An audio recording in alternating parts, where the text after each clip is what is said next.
Hi, welcome to. Hey. Well, we are Prayers Radio, and what we do is we do prayer, mainly Science Mind, Ernest Holmes, and I'm Reverend Rich. This is This is Reverend Reverend Paul. Paul, and we have a very, very, very special guest, which I visited her church this Sunday because it was really cool, and I'm trying to do that a lot more. Hold on, help me, Paul. Reverend Pattie Pattie Mercado. Mercado. Good Yay! morning. Good morning. So, as usual, what we do is we do prayer, and we're only about prayer on this show. And what we're going to do is start that with having Reverend Pattie pray us in, if you're okay with that. Absolutely. What a Perfect. great opportunity. I like to start with my eyes wide open, taking in the glory of the moment, being with who I'm with, and taking that within, and recognizing that we have joined together in the high altar of consciousness to recognize and know that there is one life, one power, one source, one energy, one loving presence. It is individualized within each of us. And so, with my eyes open or my eyes closed, I am in the presence and with the presence of divine love. I know that this time is a recognition and a opportunity to deepen within that, to experience it more completely and more fully.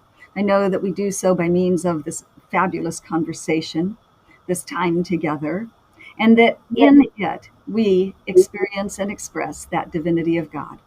And so I'm grateful for it. I'm grateful for this time, for the opportunity to know each other in a greater way.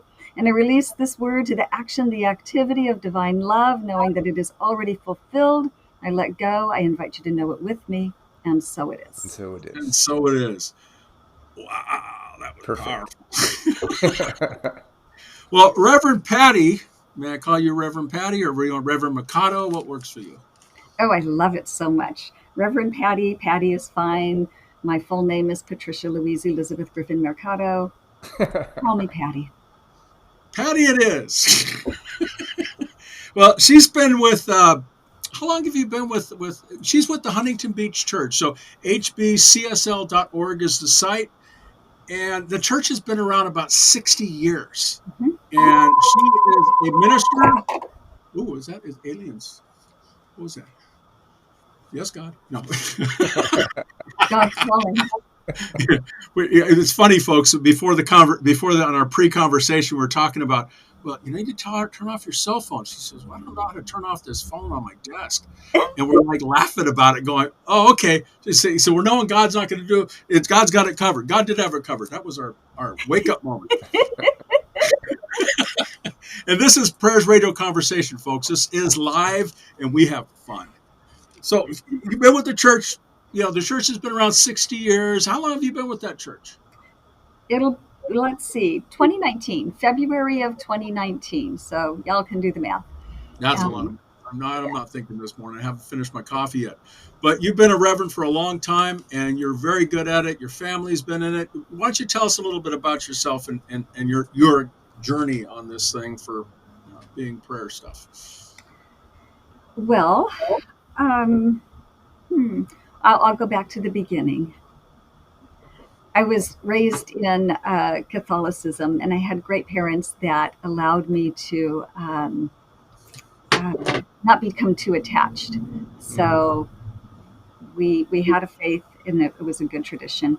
When my husband and I married, we were looking for a faith to have our family in, to be a part of. And at that time, Catholicism didn't work as well for us.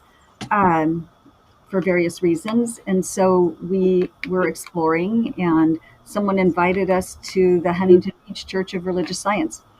And so in Huntington Beach here, not the location we're in now. And so that was my first venture into a Church of Religious Science. It was before we were married, and geographically it wasn't a good fit for us. We ended up going South County and finding a little center in San Juan Capistrano that was more our style, more our fit, and we jumped in. We could easily be called professional volunteers, so we We did all the stuff, that you do. We volunteered and didn't take classes right away. Actually, it's really interesting. We didn't take classes for several years.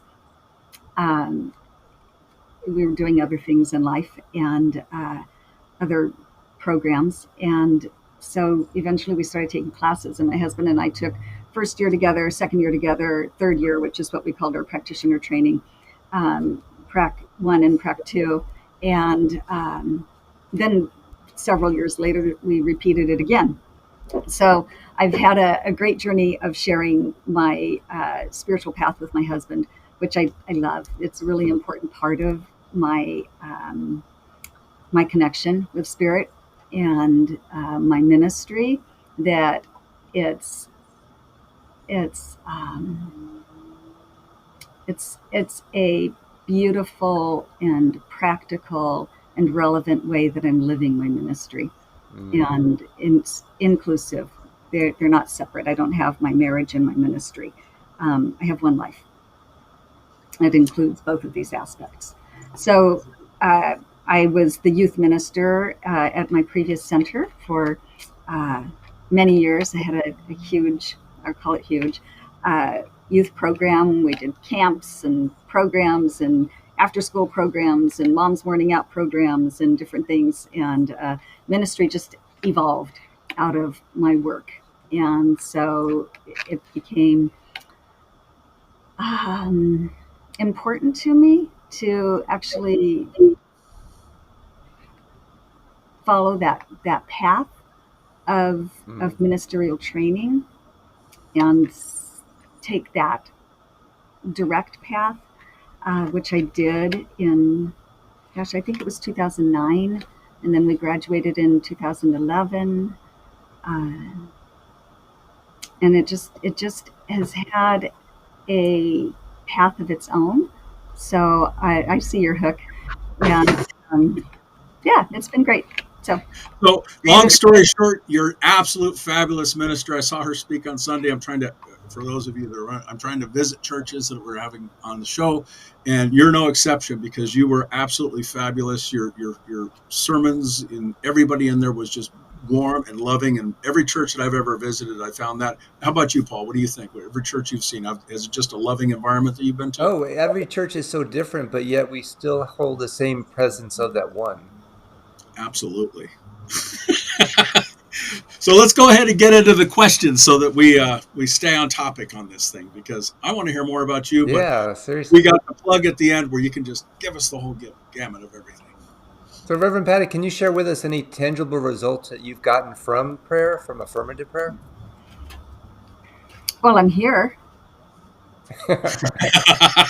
That's it. My prayer is never specific to a thing. It's to live my life in harmony with the One. So every experience of my life is a demonstration of prayer. Um, yeah. So being here, being at Huntington Beach, my marriage, my kids, Hmm. my life, it's all a demonstration of prayer. I think that when we think that it isn't, that's our missed opportunity. Now, have you seen your prayer grow and change over time? Surely. Yeah.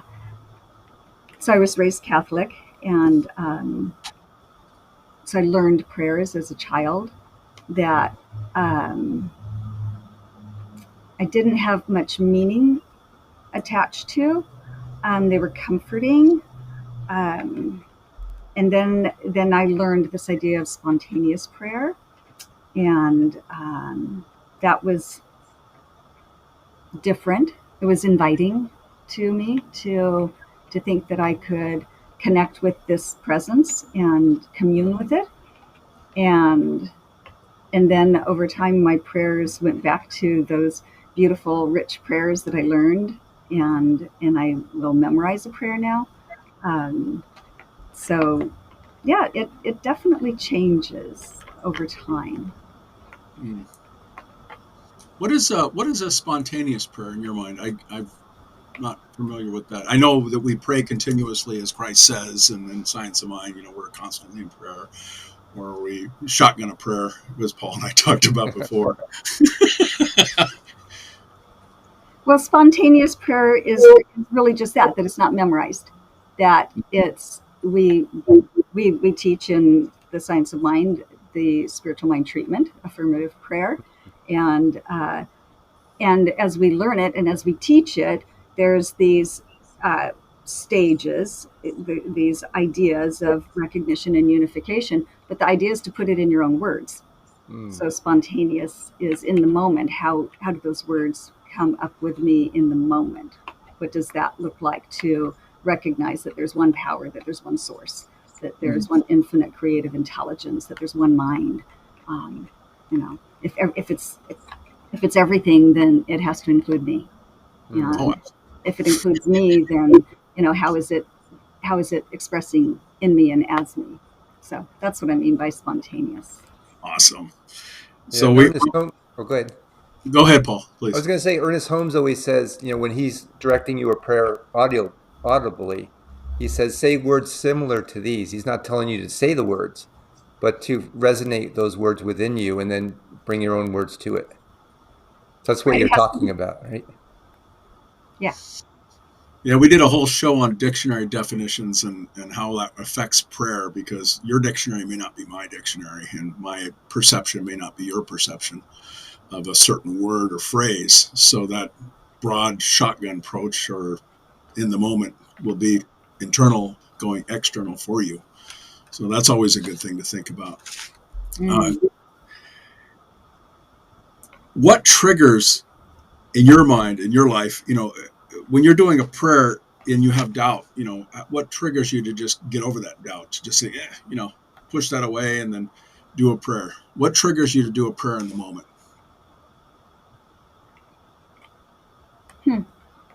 God does. If something's going on and I get the nudge to pray, then I pray. I'm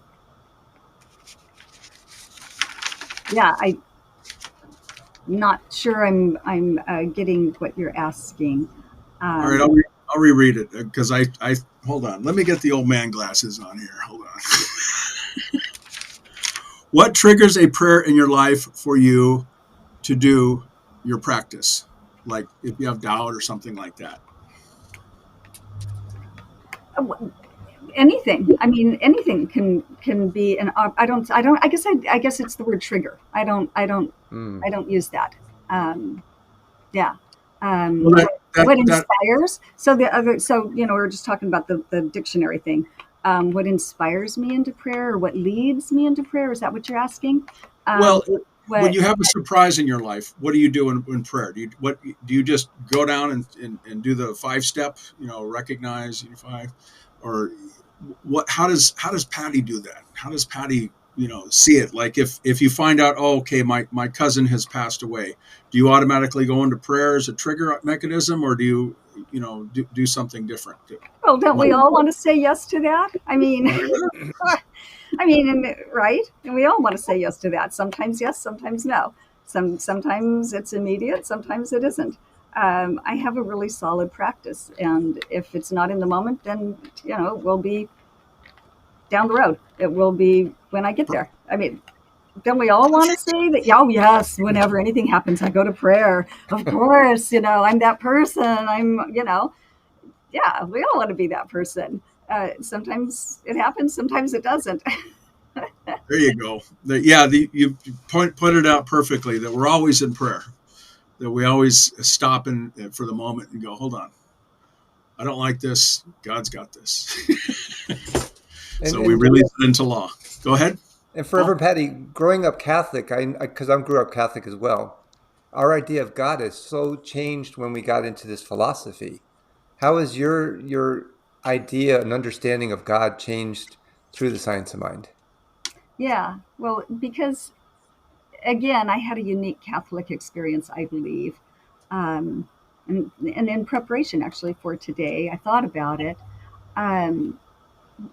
I didn't find God so much as this outside God as a child.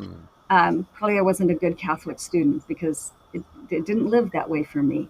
It was a presence.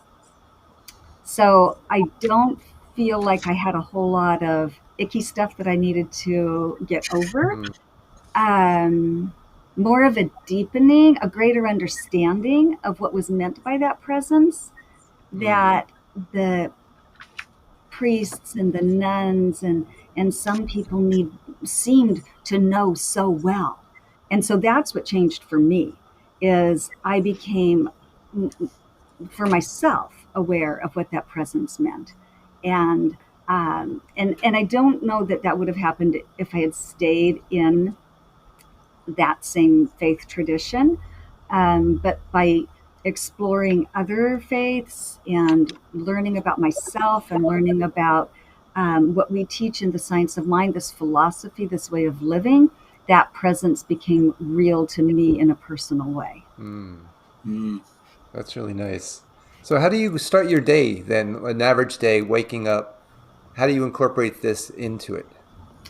I have a prayer chair that I go to first thing in the morning, I either love with that. my coffee or my tea or whatever. I go to my prayer chair, and some days it's like, oh God, let me pray because I need a prayer, and some days I'll just sit there and be because there's something that happens in a space Mm, that is dedicated to something and to an experience. And so there's a vibe, there's an energy, and sometimes I'll go there to be comforted in the morning, and sometimes I'll go there like, okay, I got a big day, let's get to work. That's not. I don't recommend that. I recommend go and linger, be in the presence until it fills me, and I have practices, like everyone does. mm. I have my sacred covenant. I have my prayers. I have my chants. I have my rosary and my mala beads and my various tools that whichever one I feel like that morning, then that's what I'll do. Oh, I like that. The spirit Yeah. moves you in certain ways. That's beautiful. It's beautiful. The How do you explain our philosophy to somebody that just doesn't even know what we're talking about? Well, mostly I've found over the last few years that I don't approach it like they don't know what we're talking about. I correct myself there Mm, because when I approach it like they don't know what I'm talking about, then I'm not being relatable. I'm deciding for them. So my first step is to say we have things in common, mm, Mm. and I would, if I know something about them, then I would relate it in a way that what we have in common. I had an interesting conversation on the plane with someone recently. It was fascinating. He was speaking science of mind. It was just like I'm like, that was awesome. He didn't know he was talking to me, and like, oh, who would, but he didn't know I was a minister and that I was in this philosophy. But he was speaking pure science of mind, and it was wonderful. And so when it did get around to him saying, well, what about you? I could relate to him and mm, say to him, well, much like what you've been talking about, much like how you've been describing that um, this yearning to give more of ourselves and to understand our relationship with life and our potential and to live our potential and how do we and our words and the importance of our words and so when I explain it to someone, I find that I will find how it is already alive in them and then speak to that. Does that make sense? Oh, completely. Like deep calls onto deep. Yes. Yeah. Yeah. Well said, Paul. Well said, Patty. I mean, that was good. Yeah, there's a lot of commonalities that we have inside of the philosophy. I mean, I had a discussion with somebody about Stoicism the other day and how ours is close to it, and but there are different commonalities. So it's just beautiful that all these things weave together. And Holmes is taken all the best of everything and put it together. It's like, wow. And just being human, we have that commonality. Exactly. And then knowing that divine spark within everything brings it forth. Right. Isn't it that we want to live the teaching rather than explain it? Oh, yeah. Right. Ernest Holmes said that. Throw away the books, now go out and do it. I was going to say that, Paul. Yeah, and I grew up with that song, "They'll know we are Christians by our love." Well, Oh, let yeah. them know that I am a religious scientist by the way that I live. How does spiritual mind treatment show up in your life? I think I can say that it shows up in that I have this really great tool. So I love that we call it treatment. I love that we call it a spiritual mind treatment. I love that I know I can go to the doctor for my body, and I can go to mind for my mind, and I can treat my mind. I love that. Everything starts in consciousness. Everything starts in mind. So it shows up in that it's a well-used tool and practice and way of living. In that, I take care of my body. I eat and I sleep and take care of it, and I take care of my mind. And treatment is a really beautiful way to take care of my mind, because those stages of awareness that we go through in a treatment, and for the listener who might not be familiar, we recognize that there's a power, there's a source, there's an infinite creative intelligence. It's everywhere present at all times, in all places, in all ways. And in recognizing that, we can't be separate from it. So we know our connection with it. And when we know that, then we can confirm and affirm all the things in our life. And when we do that, there's this natural gratitude that happens. I find a smile upon my face, a smile upon my heart, and that's what I call gratitude. And it's just such a beautiful thing. And my way of releasing my prayer, which is in our philosophy that last step, or stage, as we call it, of spiritual mind treatment, is to release it. And I have come to find that I am not releasing something so much as I am releasing myself to it.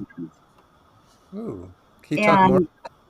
Yeah, talk more about that. Yeah.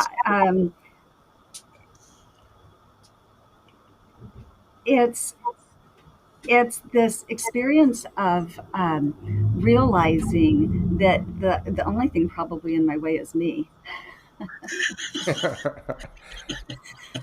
and I've just reminded myself in all of these beautiful words and ways and feelings of the truth, and then I can release myself to it, to that power, to that experience, to that loving presence. Yeah, and let that be. Let all of that be in me. Yeah. It's something that I'm working on. Well, we're always working, we're always becoming more, right? Yeah. Yeah. It's always evolving, this idea of prayer and spiritual mind treatment and how it's living in us. And yeah. Yeah, like how Ernest Holmes said, our idea of God grows as we grow. There you go. And that's so true. Right there. Yeah, and that idea that if things aren't working out, get a bigger God, get a bigger God, and how do you do that? That's a really worthwhile question. How do you get a bigger God? And we do that through prayer. Yeah. Yeah. We like to call it an upgrade. An update, anyway, that's computer stuff. So let's go ahead and go to the next question, because we're at the 5-minute mark. Did you have a favorite book of Ernest Holmes that you would recommend? Oh, I've heard you ask this question, so I know what not to say. I know the ding dings. Um, No, but say it if it feels for you and it's Yeah. important to you. We just, yeah. I don't. I don't have a favorite Ernest Holmes book. Um, I have favorite things that Ernest Holmes has said that are my go-tos. What are And some of those favorite things? there's um, there's in parentheses in the Science of Mind, um, in the 1938 version, it says we might well remember always that unless we control thought, it controls us. Mm. Ooh. Parenthetically, in the text, the Science of Mind book, and then another very favorite of mine is God is perfect life, and when we enter His light, and I use His light, we are healed. It's a capital HS. Sometimes I'll say it, but God is perfect life, and when we enter its light, we are healed. Healed of our false beliefs, healed of our misconceptions, healed of our feeling of division and separation, healed of those things that are not true. That's perfect. Paul, I had a thought. Yeah. Remember how we talked about show 7, how we said that God doesn't know the word no? Well, the law doesn't. Yeah, well, I'm saying that remember we said in pre-show we said no, we don't, that phone is not going to ring, not being the key word. And we put the phone in consciousness and now it's ringing. And now it's ringing. That's what I'm talking about. That's interesting because this is all about prayer and this is how we actually do this, and we're studying this stuff constantly to And do it this is the better. demonstration, right? It is.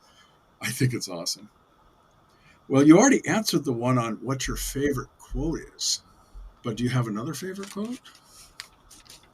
I think she already said the best quote there was. That was beautiful. No, not on my mind right now. Well, let's go to the next question. Is there what other questions do we have, Paul? I guess Reverend Pattie's pretty much answered everything just by being who she is. I know. You're awesome. You know that, right? Well, one of the neat things that I will say something is that she taught at teen camp, and my daughter went to teen camp with her, and it was interesting because she remembers you, and she said she's fantastic. So It, just to clarify, it wasn't teen camp.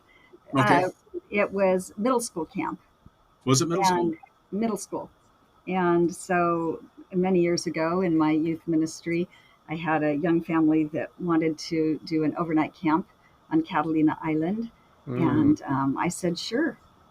And I found a couple other adults that were crazy enough to join me. One of them being Janet Moore, a good friend of mine. And so we combined our two youth programs. And for, I don't know, 8 years, maybe more, we took middle schoolers to Catalina for 3 nights, 4 days. And Yeah, that's we where had. we got to meet Morgan. It was fun. It was fun. We had Janet Moore on our show, as you know. You have a youth program at your. Let's go ahead and plug your center right now. Actually, let's. What takeaway would you want people to take away from this show today when they watch Well, this? since this show is about prayer, thank you for asking. Since this show is about prayer, I would really want people to know that prayer is personal. Mm. That even though we teach um, this way, there is no way. Prayer is our connection with God, and we're all doing it all the time. I think I would like people to recognize the prayer of their heart, Mm. and then really be with that. Just allow it. It's interesting when you said prayer is universal. When I travel, I wear a shirt that says prayer. And I get reactions from everyone because it's personal to them. They don't know what it is for me, but Mm-hmm. they take it on to themselves of what resonates with them. So I understand what you're saying here. It's very personal. Mm-hmm. And it's defined by the individual. With going back to the dictionary part that we talked about. What does prayer Mm. Yeah. mean? I You know go where to. I know we're at the end of the hour, but one of the things that we didn't talk about was that in our philosophy, when someone is up on the platform or wherever giving a spiritual mind treatment, they're treating their own mind. That's what we're doing. We're treating our own mind. Even if you came to me and said, "Hey, Pattie, I have this need. Will you pray for me?" I'm actually not praying for you. I'm praying in my own mind to know the truth of you. It's a little worth those a little nod. nuances are important. Yeah, exactly, very important. we even had a Reverend Glenda, I believe it was, and she's like, they're renting space in my mind for prayer. Yeah, Love that. I love that one. There's been some real gems that we've had taken away from many ministers that we've had on this.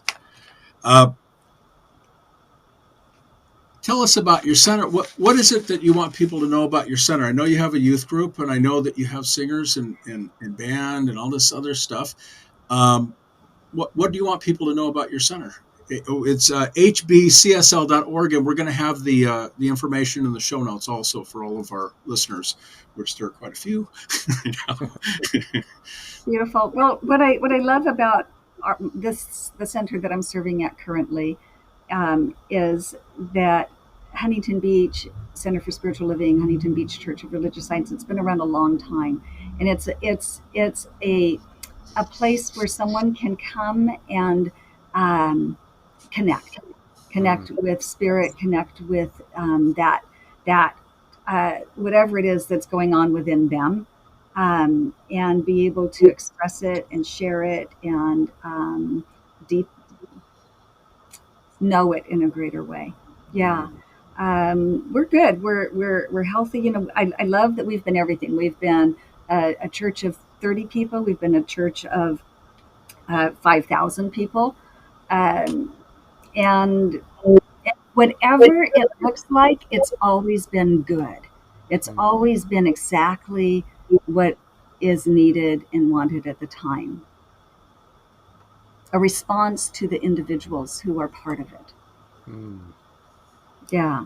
So people I love it when people come home and they say, "Oh, I used to come here, blah, blah, blah," with whichever the minister of the time was. I'm number 11. And they come in and they say, "I just want to be here. I just want to feel that feeling." And I love that. I love that we are a place where that happens, and that our congregation today, the people that show up today, are establishing that within themselves. That thing that happens when I'm in my sanctuary, when I'm in my community, in that field, when we're in that field together. So I love that.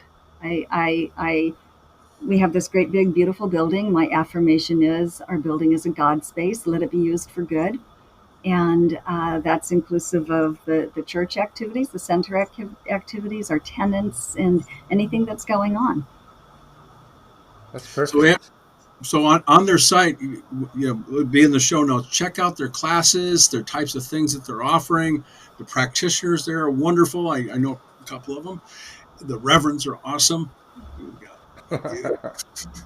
And so I just invite you to check this stuff out. If Pattie resonates with you, she resonates with me because she's fun. And it's just a great church and a great experience. Paul, do you have any other questions? No, I was thinking of a Maya Angelou quote when you were saying this, Reverend Pattie, that I'm going to paraphrase it. People won't remember what you did or said, but they remember how you made them feel. So your center is making people feel that oneness within themselves. Thank you. That's just an absolute beautiful thing. Would you like to pray us out? We're at the end of the hour. Actually, we're over, but that's okay. Oh, and in gratitude for this time that I've spent here at the high altar of consciousness, recognizing and knowing that Spirit has yet again revealed itself so beautifully, so perfectly, that we have allowed ourselves to meet it in the nuances, in the exquisite, dynamic, perfect way. I know that idea of meeting Spirit and knowing it and experiencing it and expressing it is that which continues to move through each one of us. I know that for Rich and for Paul and myself and everyone who listens, that there is a deepening of that connection within. And that we remember and know that it is in our humanity that we express our divinity. And so we go about our life fully present, willing to be the presence and to meet the presence. I'm grateful for the many ways of love. I'm grateful for the many ways that it expresses itself. And so I release this word to the action, the activity of love. I release it to the law. And I let go. I let it be in me, through me, and as me, in and through and as each one of us. I invite you to know it with me. And so it is. And so it is. So it is. I'm Reverend Rich, Prayers Radio, and this is Reverend Paul. I am And spiritalive.com. All right. And we will see you next week with another exciting adventure of Prayers Radio. Yay. Thank you, Pattie. Thank you so much. See you soon.